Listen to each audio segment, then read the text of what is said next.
क्योंकि कभी कभी ऐसा होता है, जैसे हम किसी ऑपरेशन में हैं तो हमने किसी आतंकवादी को पकड़ लिया, तो वो भी ये चाहता है मेरे भी बच्चे हैं, मेरे को छोड़ दो। मैं लेकिन हम नहीं छोड़ेंगे, नहीं छोड़ेंगे। हमें दया नहीं दिखानी। क्यों? क्योंकि अगर वो छोड़ा गया तो लाखों बच्चों को मार देगा, लाखों परिवारों को नष्ट कर देगा। उसका उद्देश्य सही नहीं है। इसलिए उसको अगर बंधन में युक्त होकर के डाला जाए या मृत्यु दंड दिया जाए तो उचित ही है, क्योंकि उसका भी जीवन ज्यादा पाप नहीं कर पाएगा और वो बहुतों के जीवन को नष्ट नहीं कर पाएगा। इसलिए ऐसे आताताई को हमारा शास्त्र कहता है मार देना ही उत्तम है। अगर वो बचा रहा तो लाखों को मार सकता है वो, क्योंकि उसका उद्देश्य है लाखों को मारना। तो बंदी बना सकते हैं ना हम अपने। हाँ, लेकिन अगर बंदी बनाने के लिए तुमने थोड़ी सी चूक कर दी तो तुम्हें उड़ा देगा, तुम्हें उड़ा देगा। पहला हमारे जहां तक जानकारी में है कि हमारे राष्ट्र सैनिक पहला तो ऐलान यही करते हैं कि आप हाथ ऊपर करो और अपने आप को समर्पित कर दो। फिर अगर वो गोली चला दी तो फिर उसके इंतजार करने की जरूरत नहीं है। उसको जो हमारे राष्ट्रीय सुरक्षा यंत्र है उनके द्वारा फिर उसकी मृत्यु ही सेवा है। उसमें दया नहीं रखनी चाहिए, शत्रु पर दया नहीं रखनी चाहिए। जैसे भगवान के स्वरूप होते हैं गुरु, लेकिन द्रोणाचार्य जी विपक्ष में हैं, तो युधिष्ठिर से बुलवाया अश्वत्थामा हतो, मारा गया अश्वत्थामा, मार दिया हाथी। बोले तुम बोलो अश्वत्थामा हतो। अब वो जो ही उद्विग्न हुए, एक तो अश्वत्थामा का प्रेम कि अश्वत्थामा मारा गया, भाई इतने में दौड़ के धृष्टद्युम्न ने जाके गला उड़ा दिया। जब विपक्ष है सामने तो खेल है, प्रभु दुश्मन के रूप में आए हो, हम तुम्हें चांस नहीं देंगे। अगर हमारी एक बात पर तुम सरेंडर हो जाते हो तब तो कोशिश करेंगे, सब फेंक दो अस्त्र शस्त्र, ऊपर के कपड़े उतार करके। बिल्कुल हमको पता चलना चाहिए कि आप शरणागत हो, और अगर जरा भी चूक की तो खोपड़ी उड़ जाएगी, और यही आपके लिए उचित है। नहीं आपकी खोपड़ी उड़ा देगा वो तो उड़ाने ही आया है। आताताई का वध करना उचित है, शास्त्र ऐसा आदेश करते हैं। आताताई उसे कहते हैं जो सोते हुए पुरुषों को, बिना अपराध किए हुए पुरुषों को, अब रेलवे स्टेशन पे खड़े गोली चला रहे, कौन तुम्हारा वहां दुश्मन है? अब उनकी मान्यता है, तो हमारी मान्यता तुम्हारी मान्यता को नष्ट करने में समर्थ है, ऐसा नहीं है। हमारी शासन विभाग, हमारी भारतीय जो सैन्य बल शक्ति है वो समर्थ है। दया कभी कभी, बहुत ध्यान देना है, दया कभी कभी अपने ऊपर हावी हो जाती है। कई राजाओं ने, जब शत्रु पक्ष के राजाओं ने घुटने टेक दिए तो उनको छोड़ दिया, और जे भी छोड़ा तो ऐसे सैन्य बल से आंखें निकलवा ली, गले काट दिए, बंदी बनाकर। वो दुर्दशा की उन्हीं की जिन्होंने क्षमा कर दिया था, जिन्होंने। तो शत्रु पक्ष को या तो बंदी बना करके रखा जाए अगर अवसर मिले, नहीं तो फिर उनकी मृत्यु से पवित्रता हो जाएगी, मृत्यु दंड से पवित्रता हो जाएगी।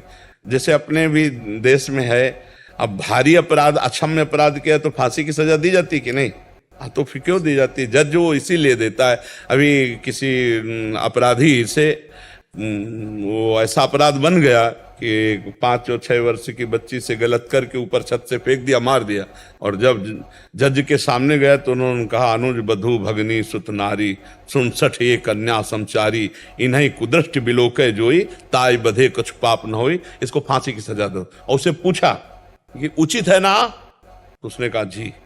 तो कहा हाँ, ये चौपाई गा करके, अनुज बधू भगनी सुत नारी, 67 ये कन्या समचारी, इन्हीं कुदृष्टि बिलोके जोई, ताई बधे कुछ पाप, फांसी की सजा दे दी।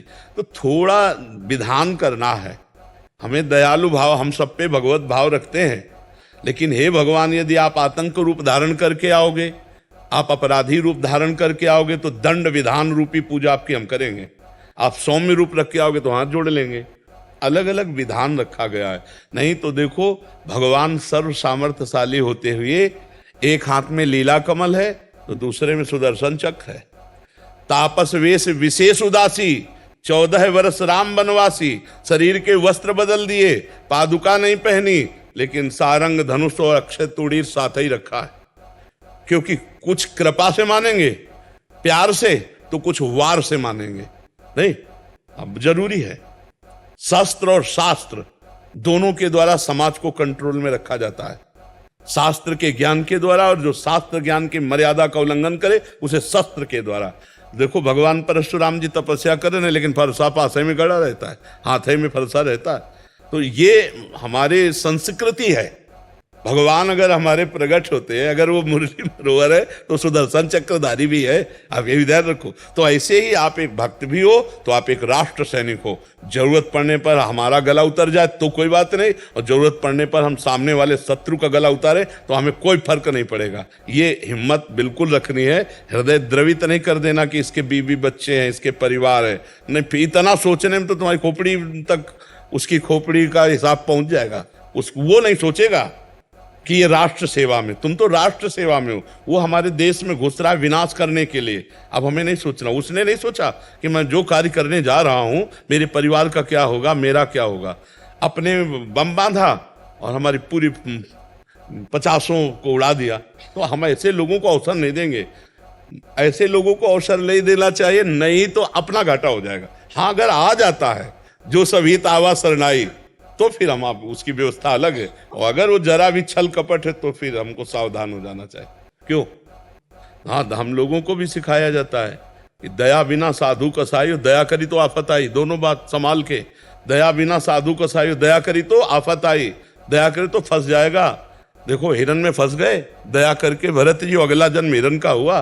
तो जैसे आप राष्ट्रीय सेवक हो तो ऐसे ही आपको सावधान रखना। जहां दया की जरूरत है वहां दया की जरूरत है, और जहां क्रूरता की जरूरत है तो वहां दया नाम की चीज नहीं दिखाई देनी चाहिए आप में। आप में भय नहीं होना चाहिए, आप में रक्त देख करके हृदय द्रवित नहीं होना चाहिए। आप जिस समय सूरवीरता पे हैं उस देखो ना, भगवान है, अर्जुन है, महाभागवत है, भीष्म जी हैं। भगवान तक के बाण मारे भीष्म जी ने।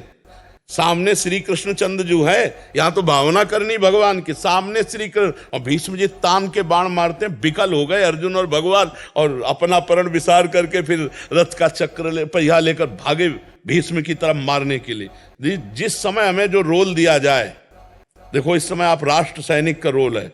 हाँ, अगर आवश्यकता है, हुकुम है तो सैकड़ों की जान ले लेंगे, आवश्यकता है तो अपने प्राण दे देंगे। ये सूरवीरता कम न होने पावे। साधु संग, सत्संग, भगवत भावना, ये हमारा एक क्षेत्र है, और राष्ट्र प्रेम एक क्षेत्र है। राष्ट्र प्रेम की जगह फिर ये दया, ये हम सह सकते हैं, ये हम सह सकते हैं। हमें जूते से कोई मार रहा, थप्पड़ से मार रहा है तो हम ठाकुर को याद करेंगे और समझेंगे कि आपका विधान, लेकिन आपका नहीं। आप कोई साधु वेश में नहीं हो, इसमें बिल्कुल दया नहीं चाहिए, बिल्कुल हृदय पक्का। यही भक्ति है, इसी को समझना है, यही पक्की भक्ति है। ये नहीं कह रहे हिंसा कैसे, भगवान करवा रहे हैं ना, मार अर्जुन। अर्जुन कह रहे संन्यास लेंगे और भिक्षा का अन्न पाएंगे लेकिन युद्ध नहीं करेंगे, और भगवान कह रहे नहीं, इस समय तुम्हें प्राप्त धर्म युद्ध, तो इस समय तुम्हें गर्दन काटनी। बोले किनकी काटे? जिन्होंने अंगुली पकड़ के चलाना सिखाया, भीष्म जी, द्रोणाचार्य जी, उन्हीं की कटवाई। सर सैया पर अर्जुन ने ही भीष्म जी को गिराया है, और भीष्म जी अंगुली पकड़ के चलाना सिखाए थे अर्जुन। जब हमारा पक्ष और विपक्ष, धर्म और अधर्म की बात आवे, फिर हमारे अंदर दया नहीं, फिर उस समय नहीं। समझ पा रहे आप?